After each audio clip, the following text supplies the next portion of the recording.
Welcome to my garden. This is my favorite part, so we're starting here. We dug this out last summer. It only took a couple of weeks, and luckily I have a friend that does decks, so we got this here for free. That's how these garden tours be starting, don't they? Like, what are we doing for a living, and how do you live in a national park? Let's get into it. Let's go. Hear ye, hear ye. Haters that love to leave mean comments. Beginner gardeners like myself, expert gardeners, chickens, cats, dogs, ugly people, and twerkers, please rate my garden. It has been over 100 degrees for pretty much the last 4 weeks. It has not rained in 4 weeks, and my garden has not looked worse this entire year. So I thought to myself, man, you definitely need to wait until next year to do a garden tour. And then I thought, no, it's looked bad compared to a month and a half ago, but compared to 5 months ago, you've come so far. So, yeah, I want to share my garden with you. Hopefully, this inspires other beginner gardeners. And also, I want feedback. That's the whole goal and point of the channel is me, a beginner gardener that may be 1, 2 summers ahead of you, showing what I learned and providing practical tips that you can use. So, excited to show you the wins and lessons learned. So, let's get it. By the way, don't worry, I got you. Now let's get it. This is a nice porch setup my wife put together for us to relax. She had the idea to put the screen on there. I was against it, but it was a big one, especially with these bugs in Texas. This right here is a great lesson learned. That is basil.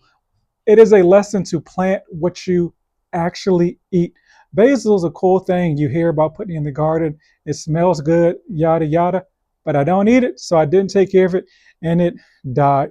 This is a vinca. I got this actually free from a garden center trying to upsell me on actually one of these plants right here that I ended up getting somewhere else. But a big shout to them. This right here is a seed tray I put together to help grow these plants while it is 100 plus degrees out there in the garden. This is lemon balm sedum that I propagated, started in a shot glass.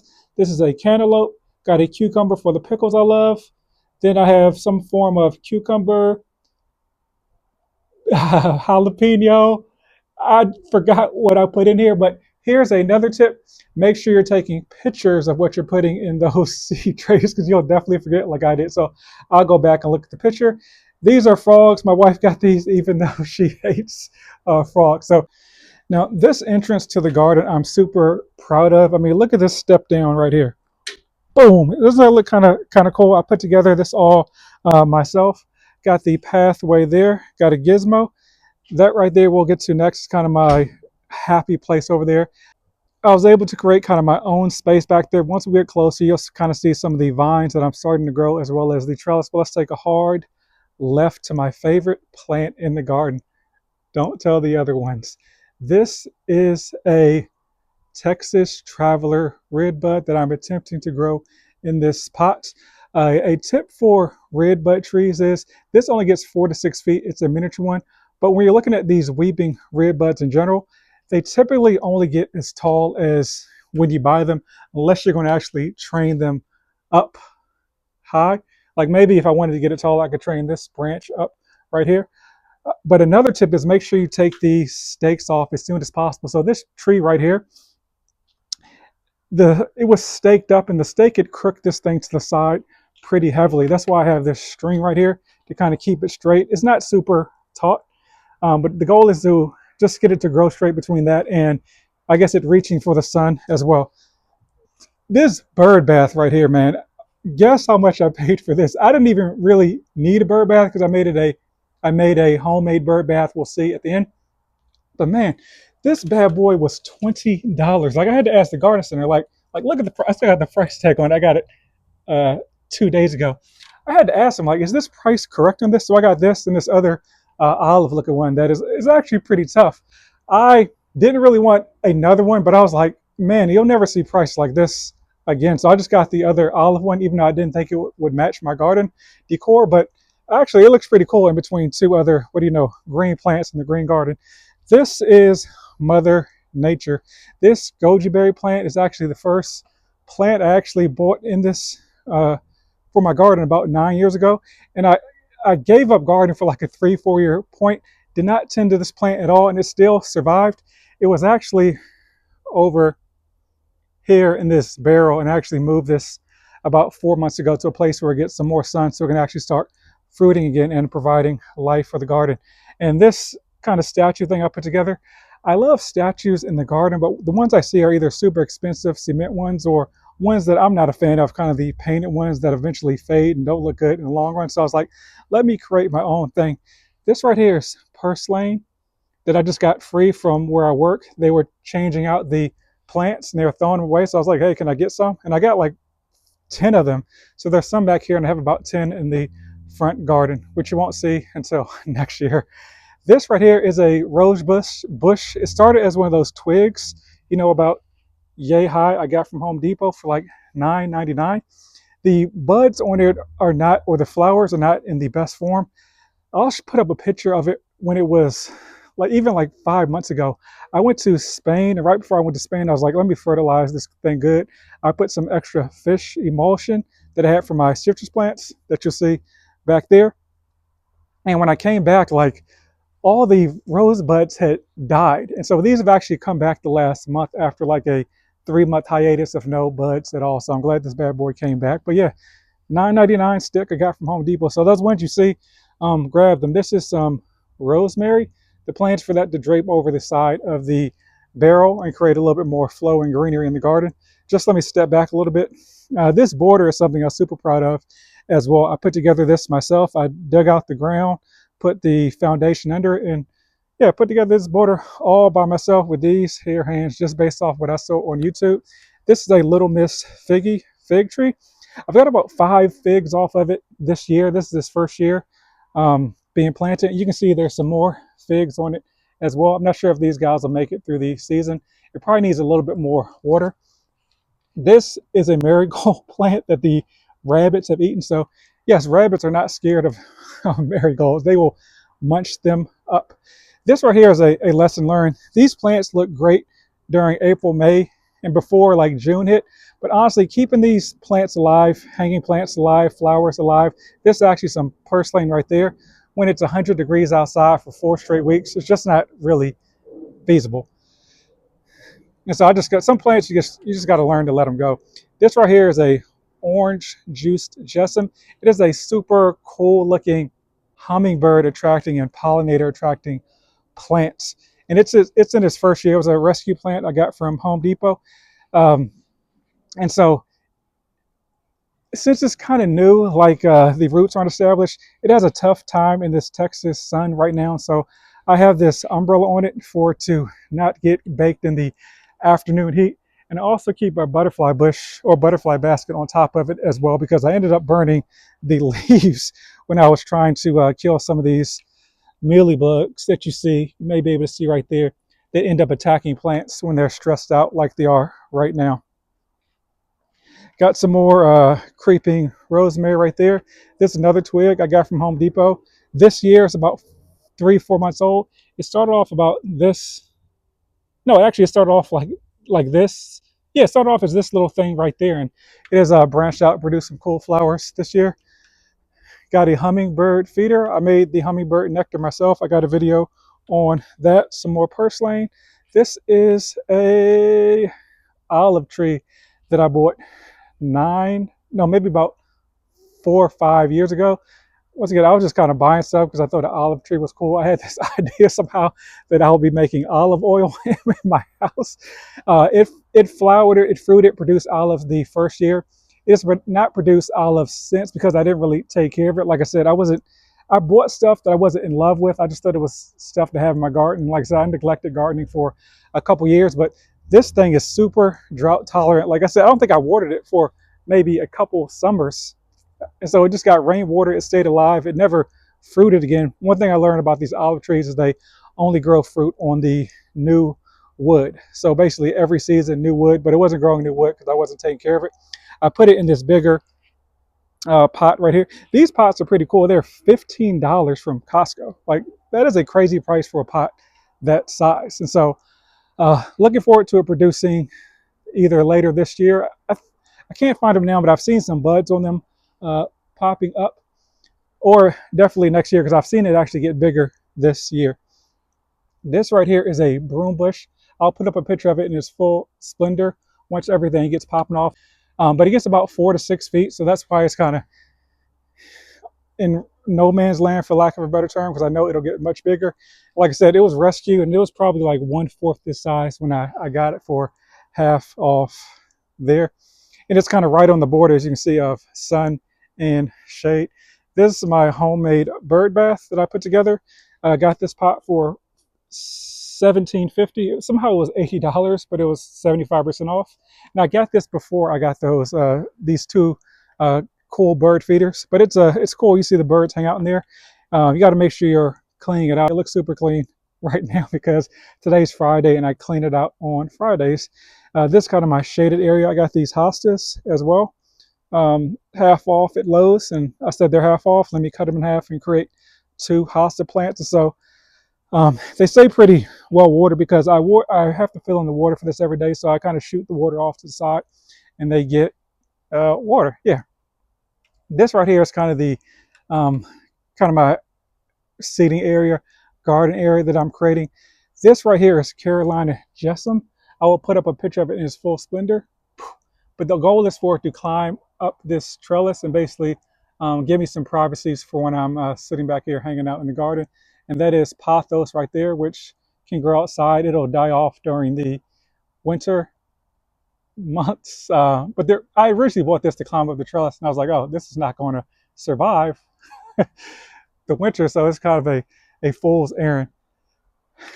Hey, Gizmo, you doing all right, buddy? All right, you can see the sun is cooking my grass. We're on this water restriction out here too. So this is the path. Another thing I'm super proud of that I put together with these hands to make a pathway to this section of my garden for kind of hanging out in the morning, which I kind of love over here. This right here is a plant that's being cooked by the sun as well. I have a makeshift shade cover, aka an Amazon box I've been putting over it the last couple of days, but I got this for 75% off. It is a double take eternal white spring bloom plant. Boom, that's what it looks like in its full splendor. And it's basically a rose bush without thorns. This is a zinnia, another testament on, hey, sometimes you got to let things go. You get a bag of them for $2.99, 50 seeds.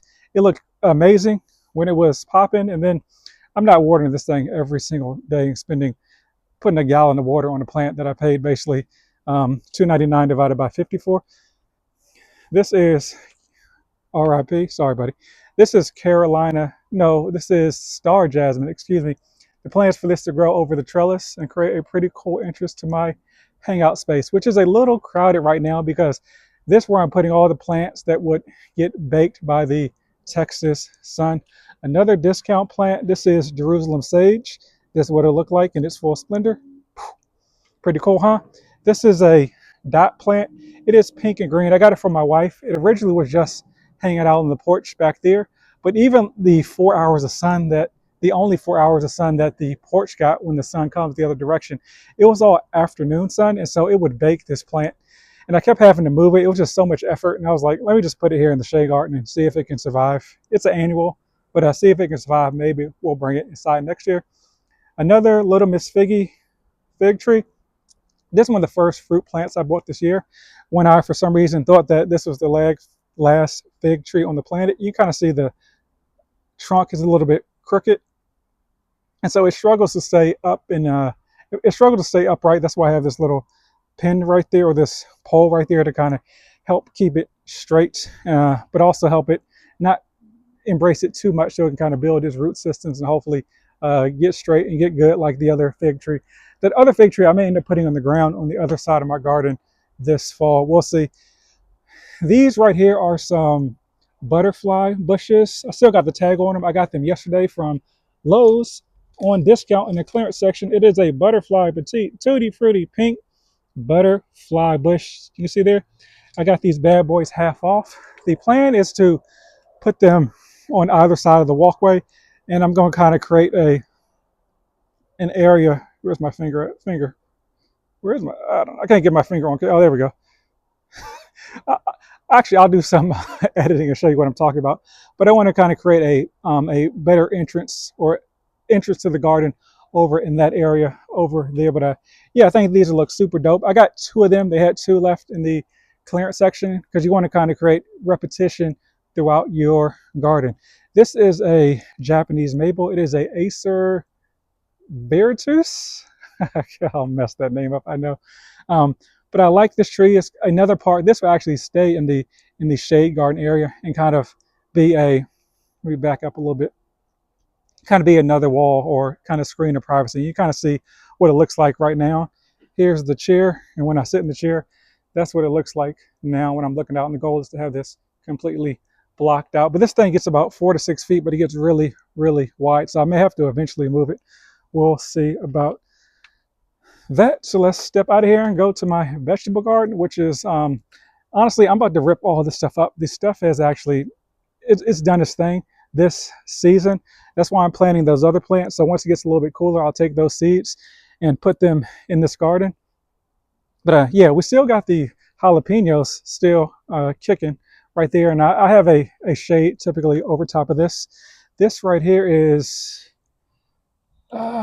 Texas sage or salvia, whatever you want to call it. This is great for hummingbirds. You can kind of see this, these tubes right here with the flowers. They love to get in there and go to town. So it's great to have pollinators or plants that bring pollinators near your vegetables, because your vegetables, especially if they are not self-pollinating like the cucumbers, they need a little bit extra help unless you want to get in there with yourself. Oh, I still got a pickle apparently.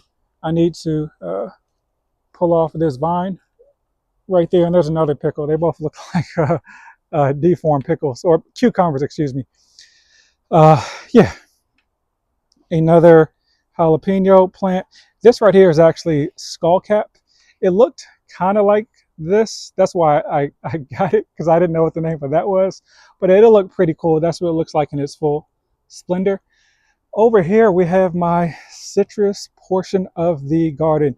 This is a variegated lemon tree. You can kind of see one thing to know about variegated trees with lighter colored leaves is they scorch very easily. And so I have these stakes in here because I put a shade cloth over top of these things to keep them from burning. Usually I have it on right now, but obviously we're doing a garden tour, so I wanted you to see what I have out here. This right here is the mandarin tree. And actually, I tried to grow a lemon tree in 2020, 2021, and it burned. The reason it's still alive is because of this mandarin tree. I love mandarins, so when I was talking to my wife, she was like, hey, you love mandarins, why don't you get a shade cloth and put over top of it so it does not burn like your lemon tree? So I got a shade cloth for this and a shade cloth for that. Man, this is just almost this morning. That's how hot it is out here and how sunny it is. So I need to put the shade cloth back over top this mandarin tree. Both of these are in their first year. It was flowering. You kind of see a flower there. Some of the petals got knocked off when I put the shade cloth over top of it. I blame it on a squirrel, which distracted me. But oh, and this is that. Look, isn't this tough, man? Look at this bird bath, $20. Big shout to Callaway. As you can see, the tag's still right there. I could not believe this is $20.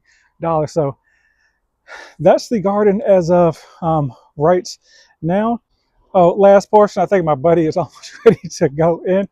This is a pot I put together to hold this umbrella. Basically, I took a pot, put a hole in it, put some rocks in there, put some dirt in there, cut this rosemary plant in half so it could wrap around the pole, and there you go.